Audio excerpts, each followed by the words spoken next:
പ്രവാസി group of company തൃശ്ശൂരിൽ നിന്ന് ഉയർന്നു കേൾക്കുന്ന തട്ടിപ്പ് വാർത്തയുടെ ഏറ്റവും ഒടുവിലത്തെ വാർത്തയായി മാത്രം ഈ പേര് മാറുകയാണ്.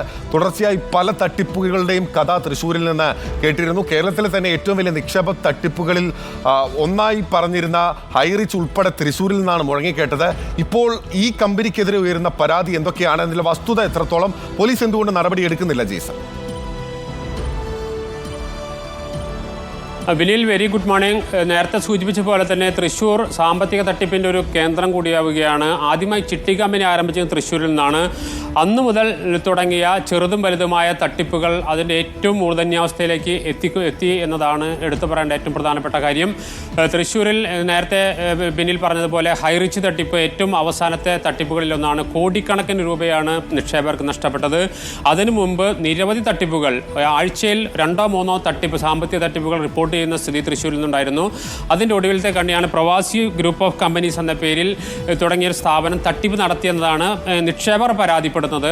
ഏകദേശം 98ഓളം നിക്ഷേപകരാണ് ഇപ്പോൾ സമരവുമായി പോലീസിൽ പരാതിയുമായി രംഗത്തെത്തിയിരിക്കുന്നത്. ഇവരിൽ നിന്ന് 10 കോടി രൂപ തട്ടിയെടുത്തു എന്നാണ് ഇവർ പറയുന്നത്.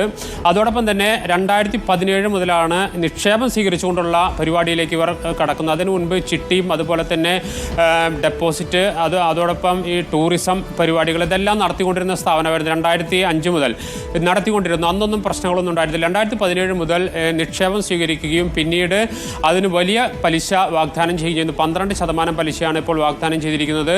അതാണ് കഴിഞ്ഞ ഫെബ്രുവരി മുതൽ ലഭിക്കാതായി തുടങ്ങിയിരിക്കുന്നത്. അതോടുകൂടിയാണ് 98ഓളം നിക്ഷേപകർ പോലീസിൽ പരാതിയുമായി എത്തുന്നത്. പക്ഷേ പോലീസ് കാര്യമായ പ്രതികരണം പോലീസിൻ്റെ ഭാഗത്ത് ഉണ്ടാവുന്നില്ല എന്നതാണ് നിക്ഷേപകരുടെ പ്രധാന പരാതി. ഇവർ നിയമപരമായ നടപടിയിലേക്ക് അതുപോലെ തന്നെ പ്രതിഷേധത്തിൽ കടക്കുന്ന ഒരു സ്ഥിതിയുണ്ട്.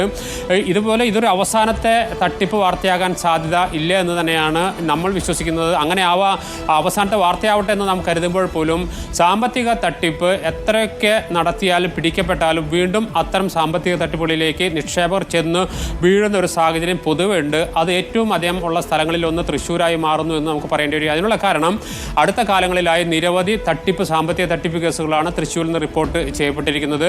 പോലീസ് കർശനമായ നടപടിയിലേക്ക് പോയില്ലെങ്കിൽ തട്ടിപ്പുകൾ വർദ്ധിക്കുമെന്ന കാര്യത്തിൽ തർക്കമില്ല. ഇവർ 98 പേരും ഒന്നിച്ച് ഒരു സംഘടന പോലെ രൂപീകരിച്ച് നിയമ നടപടികളിലേക്ക് കടക്കുകയാണ്. ബിനിൽ, ഓക്കെ, നിയമ നടപടികളിലേക്ക് കടക്കുകയാണ് തട്ടിപ്പിന് ഇരയായിട്ടുള്ള ആളുകൾ. വലിയ തട്ടിപ്പാണ് പ്രവാസി ഗ്രൂപ്പ് ഓഫ് കമ്പനീസിന്റെ പേരിൽ തൃശ്ശൂരിൽ നടന്നിട്ടുള്ളത് എന്നാണ് പറയുന്നത്. ജെയ്സൺ ചൂണ്ടിക്കാട്ടിയതുപോലെ തന്നെ പല തട്ടിപ്പുകളുടെയും കേന്ദ്രമായി തൃശ്ശൂർ മാറുന്നു എന്നുള്ളത് ആശങ്കപ്പെടുന്ന സാഹചര്യമാണ്. പോലീസിന്റെ, സർക്കാരിന്റെ അടിയന്തര ഇടപെടൽ വരേണ്ട സാമ്പത്തികമായിട്ടുള്ള ഇടപാടുകളെ പറ്റിയുള്ള ഒരു സ്ഥലമായി തൃശ്ശൂർ മാറുകയാണ്.